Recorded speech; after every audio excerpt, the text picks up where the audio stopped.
Hello everyone, মই এলেন আজি আমি লৈ আছো এটা নতুন এডুকেশনাল ভিডিও লৈ কেনে যত আমি দেখাম কিছুমান হেয়ার এনেকুৱা থাকে যে আমি যেটা কালাৰ কৰো তেতিয়া আমাৰ কি হৈ যায় এটা প্যাচি লুক কিছুমান আহে আৰু আমি যত ডিজায়াৰ শেডস দিব বিচাৰো তো সেই ডিজায়াৰ শেডস খিনি আমি মানে দিব নোৱাৰো তো তেতিয়া মানে কি হয় ক্লায়েন্টৰ বস্তুখিনি নিমিলে আৰু আমাৰো বস্তুখিনি মানে নিমিলে যেটো টাইম বহুত যায় কালাৰটা কৰাৰ পিছত যে কালাৰটো কৰি উঠাৰ পাছত আৰু গোটে প্যাচি লুকস আহে তো তাৰ পৰা বাচিবৰ কাৰণে আমি কি কৰিব লাগিব ফাৰ্স্ট কথা আমি কৰিব লাগিব হলে যে আমি প্ৰথমতে আমি হেয়াৰটো চেক কৰিম যেতিয়া আমি স্ক্ৰেচ কৰিম এনেকে স্ক্ৰেচ কৰিলে আপোনালোকে দেখা হ'ব এটা পাউডাৰ টাইপ আহিব ঠিক আছে যদি পাউডাৰ টাইপ যদি এনেকে আহে বগা কালাৰৰ যেটা পাউডাৰ আহিব বগা কালাৰৰ পাউডাৰ অহাৰ লগে লগে আপোনালোকে গম পাব যে তাতে পুৰা ফুল্লি ডিজায়াৰ শেডস আহিব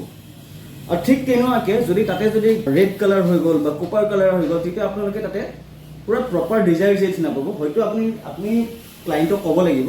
বলে যে হয়তো আপনি রেড ফ্যামিলি লৈকে যাও বা মেহগনি ফ্যামিলি লৈকে যাও আৰু ইন কেস যদি ব্ল্যাক কালার আহিলে তেতিয়া হলে গম পাব হেতু পুরা প্যাচি লুকস আহিব তাতে আপনি কোনো ধৰণৰ কালাৰ কৰিব নোৱাৰিব এই ধৰণে যদি আপোনালোকে এডুকেশন ভিডিও চাবলৈ বিচাৰিছে আমাৰ পেজটো ফলো কৰক আৰু লাইক কৰি দিব শেয়াৰ কৰিব